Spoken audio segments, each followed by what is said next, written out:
On revienne sur 2 secondes sur le Macron Show ou le Macron Rama, comme le disait Trémollet de Villers ce matin sur Europe 1, avec déjà des réactions politiques et Jean-Luc Mélenchon en meeting en Ardèche qui, avant même la prise de parole du président, donne son opinion. On écoute. Le président de la République, paraît-il, organise son retour sur la scène. On n'avait pas vu quand il en était parti parce que ça nous aurait soulagés. Mais non, il revient.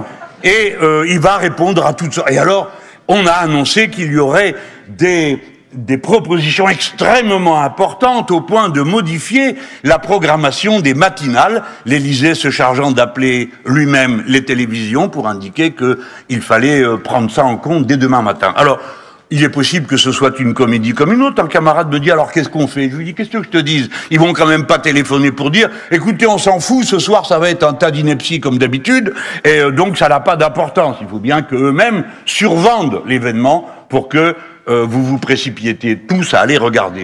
Olivier d'Artigol, j'aime pas quand vous faites cette tête-là. Non mais... Bien sûr, pas si vous avez mal au ventre à cause de votre déjeuner ou c'est à cause de ce que vous venez d'entendre. Non, mais moi, je vais être attentif à l'expression, à la parole, aux annonces du président de la République ce soir, parce qu'il y a une crise internationale, parce qu'il y a une crise nationale, et que c'est la voix de la présidence. Alors après, nous avons une présidence bavarde depuis 2017. Nous avons l'expérience de quelques moments comme le grand show, le grand débat post-Gilets jaunes. Nous savons très bien qu'Emmanuel Macron peut être particulièrement disserte sur 2h30 d'émission, qui peut prendre à bras le corps un certain nombre de sujets, le faire de manière assez éloquente, mais nous avons toujours ce sentiment le lendemain ou même quelques minutes après sa prestation que du sable nous coule à travers les doigts et qu'il y a dans la crise politique aussi une crise de l'autorité de l'État via parfois, si ce n'est la vacuité, en tout cas une parole présidentielle qui ne règle aucun problème parce que la parole ne remplacera jamais l'action.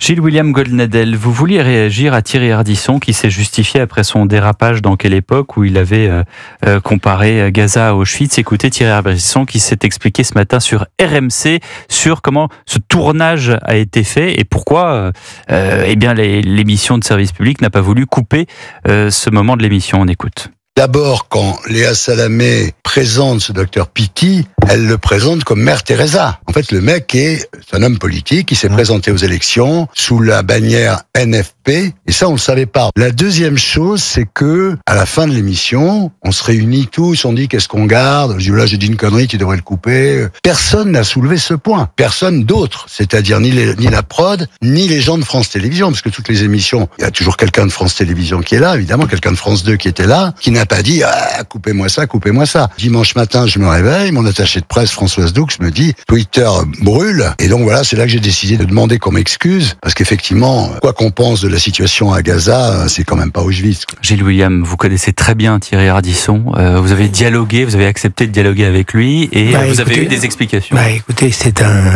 un ami de très longue date, j'ai travaillé avec lui, je me suis même trouvé avec Thierry et son épouse Audrey en Israël.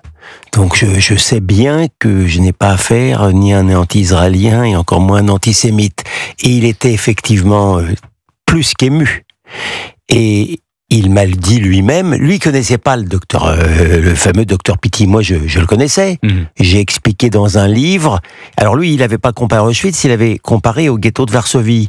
Il considère que le ministre de la Santé du Hamas est un homme admirable et que le Hamas est un mouvement de résistance. Mais c'est vrai, et Thierry a raison, Léa Salamé l'a présenté, sinon comme Mère Teresa, au moins comme Saint Vincent de Paul. Donc quand vous entendez un témoignage comme ça et que vous êtes dans l'émotion, puis il a demandé son pardon. Alors je suis pas toujours forcément pour le pardon chrétien, mais c'est le seul qui se soit excusé. Il y a ce qui explique aussi. Il y a un grand pardon chez vous aussi. Il y a un grand pardon. C'était en septembre. Vous avez raison. Mais je ne suis pas non plus d'une immense piété sur ce point-là. Ouais. Je n'en tire aucune vanité ni honte. Mais cela étant, ce qui explique aussi pourquoi on n'a pas enlevé quoi que ce soit d'une émission qui n'était pas en direct, c'est le sentiment d'impunité. Ils se sentent tout permis, pardon. Je sais des télévisions privées, je sais des radios privées où on fait très attention, même à des mots qui ne sont pas regrettables, parce qu'on pourrait nous les faire rentrer dans la gorge et avec forcément de voir la suppression même d'une télévision. Là, ici... Pas que pour ça, par décence aussi. Mais par bon sens, même. Bien évidemment, mais j'explique pourquoi. Ouais. Non, mais pardon, moi, quand j'ai obtenu de haute lutte de l'Arcom une mise en garde de France Inter parce qu'il donnait les bilans du Hamas sans dire que c'était les bilans du Hamas, voilà. Ça a été une mise en garde sévère, mais aucune amende. Je peux vous dire que le lendemain matin à 9h, ils recommençaient de la même manière, ils ont recommencé encore hier matin à 9h.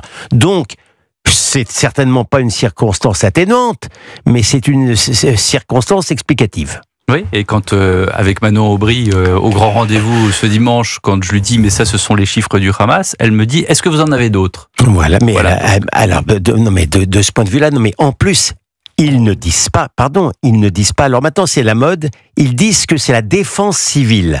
C'est un nom ronflant. France Info, France Inter, c'est la défense civile, comme s'il s'agissait du journal officiel. Sauf qu'ils ne disent pas que la défense civile, c'est le Hamas. Écoutez ce que disait Aurore Berger sur cet épisode ce matin sur Europe 1. Moi, il y a deux choses qui m'ont choquée. Il y a évidemment ce parallèle qui est fait entre Gaza et Auschwitz, parce que la banalisation de ce qu'a été la Shoah, la banalisation d'Auschwitz, c'est-à-dire cette volonté industrielle d'exterminer en masse un peuple, une identité, une culture, ne peut en aucun cas être banalisée. Et puis, il y a une autre partie de la phrase qui est parler des Juifs. Les Juifs seraient responsables de la situation à Gaza. Après, il s'est repris. Ça, ouais. Il a dit non, en fait, pas vraiment les Juifs, les Israéliens, comme si d'ailleurs c'était tous les Israéliens. Et cette essentialisation des Français juifs, comme s'ils étaient responsables depuis la France de la situation internationale, de la situation humanitaire, c'est vrai, dramatique à Gaza, est inacceptable. Et on sait que ça nourrit l'antisémitisme. Il faut faire attention quand même aux comparaisons. Hein.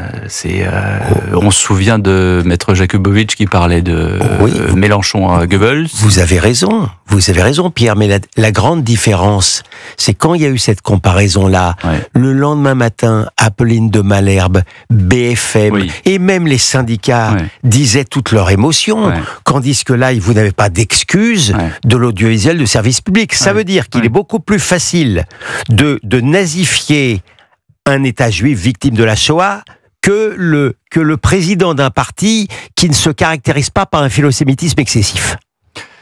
Olivier d'Artigol. Il faut arrêter avec, en effet, cette nazification rampante, régulière. Rien n'est comparable à la Shoah, à la solution finale. On a fêté le 80e anniversaire de la libération du camp d'Auschwitz en janvier dernier, et c'est bien évidemment ce qu'a dit nous avons dans Europe 1 Soir interviewé ce qu'a dit monsieur Ardisson, il a reconnu, donc je suis assez touché par le fait que quelqu'un qui a dit une parole qu'il n'aurait pas dû prononcer le reconnaisse. Et il faut aussi dire combien dans la bande de Gaza, la population civile palestinienne vit un drame absolu. La crise humanitaire a atteint un niveau sans précédent, en espérant qu'il y ait des perspectives pour ce peuple qui vit vraiment l'enfer. William. Sauf que personne ne m'empêchera de dire que c'est merveilleux lorsque les artistes disent qu'ils veulent protester contre le silence à Gaza. Pas un mot sur des massacres bien plus nombreux au Congo et au Soudan, et on parle des conflits oubliés. Pourquoi ils sont oubliés, pardi ? Parce qu'on n'en parle pas. Donc j'ai du mal à cette obsession de Sion obsessionnelle.